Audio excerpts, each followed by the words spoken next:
ITR भरने की deadline नजदीक है। कई टैक्स पेयर्स अपना आईटीआर फाइल कर चुके हैं, तो वहीं कई टैक्स पेयर्स अभी भी आईटीआर फाइलिंग को लेकर कंफ्यूज्ड हैं। वित्त वर्ष 2024 से 25 के लिए आईटीआर भरने की डेडलाइन 15 सितंबर 2025 है, यानी बस अब कुछ ही दिन बचे हैं। ऐसे में अगर आपने अभी तक आईटीआर फाइल नहीं किया है और आपको ये समझ नहीं आ रहा कि कौन सा आईटीआर फॉर्म आपके लिए सही है, आईटीआर कैसे भरना है, आईटीआर भरते हुए किन बातों का ध्यान रखना है, और सबसे जरूरी, अगर आप आईटीआर भरने की डेडलाइन से चूक गए हैं तो क्या हो सकता है, चलिए ये सब बताते हैं आपको इस वीडियो में।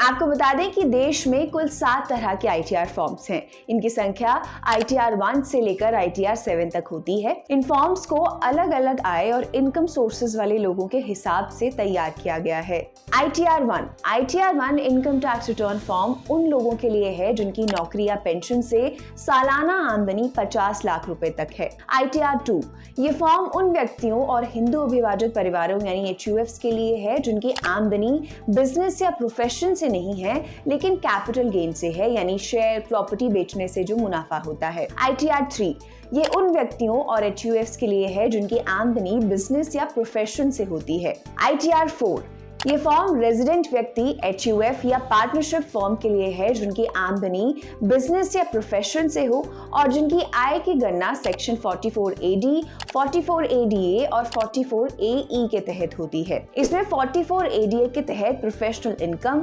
सेक्शन 112A के तहत 1.25 लाख रुपीस तक का लॉन्ग टर्म कैपिटल गेन और सिर्फ एक ही मकान की अनुमति है। आईटीआर 5 ये form firms, limited liability partnership और कोऑपरेटिव सोसाइटीज के लिए है। आईटीआर 6 ये उन कंपनियों के लिए है जो कंपनीज एक्ट के तहत रजिस्टर्ड हैं। आईटीआर 7 ये फॉर्म ट्रस्ट्स और चैरिटेबल संस्थानों के लिए है। आप बिना किसी सीए की मदद लिए आसानी से आईटीआर फाइल कर सकते हैं। सरकार ने इसके लिए ई फाइलिंग पोर्टल, मोबाइल ऐप और कई आसान विकल्प दिए हैं ताकि आप बिना किसी खर्च और पूरी सिक्योरिटी के साथ रिटर्न फाइल कर सकें। आईटीआर फाइल करने के लिए आप इन आसान स्टेप्स को फॉलो कर सकते हैं। स्टेप 1, जरूरी दस्तावेज तैयार रखें। सबसे पहले आपके पास ये दस्तावेज होने चाहिए। फॉर्म 16, फॉर्म 26AS और एनुअल इंफॉर्मेशन स्टेटमेंट।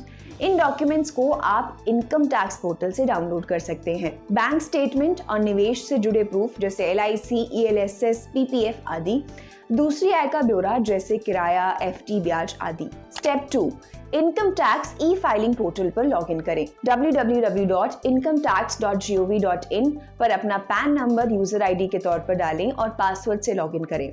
अगर आप पहली बार लॉगिन कर रहे हैं तो पहले अपने रजिस्ट्रेशन करें और फिर डिटेल्स भरें। स्टेप 3, सही आईटीआर फॉर्म चुनें। सही आईटीआर फॉर्म चुनना बहुत जरूरी है। ये इस बात पर निर्भर करता है कि आप व्यक्ति हैं या संगठन, आपकी कुल आय कितनी है और आपकी आय किन स्रोतों से है। वही फॉर्म चुनें जो आपकी स्थिति के अनुसार फिट बैठता हो। Step 4, pre filled data check करें। पोर्टल पर आपकी कुछ डिटेल्स जैसे सैलरी, TDS, बैंक इंटरेस्ट आदि पहले से ही भरी होंगी।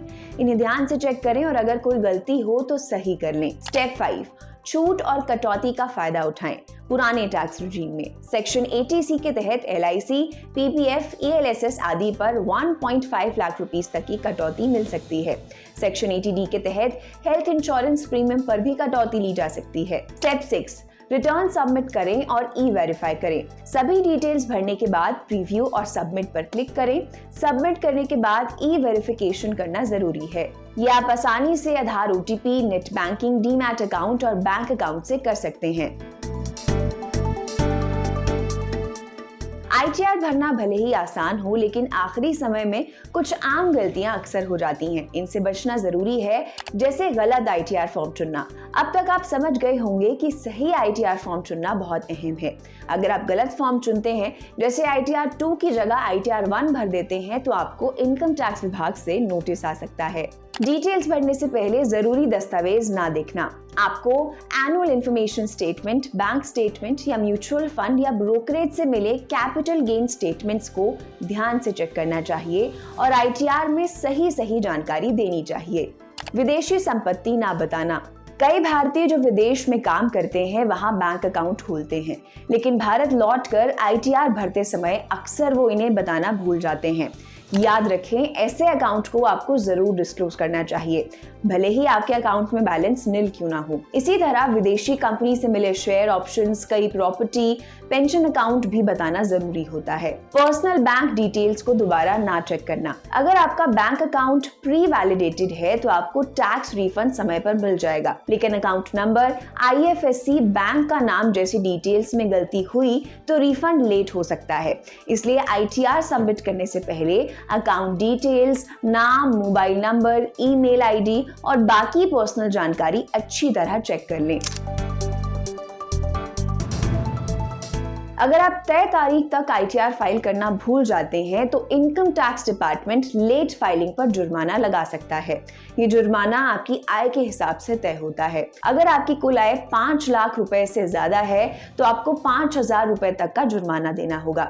अगर आपकी कुल आय 5 लाख रुपए से कम है तो पेनल्टी अधिकतम 1,000 रुपए तक होगी। अगर आपका कोई टैक्स बकाया है और आपने समय पर ITR फाइल नहीं किया तो आपको उस रकम पर हर महीने या महीने के हिस्से पर भी 1% ब्याज देना होगा।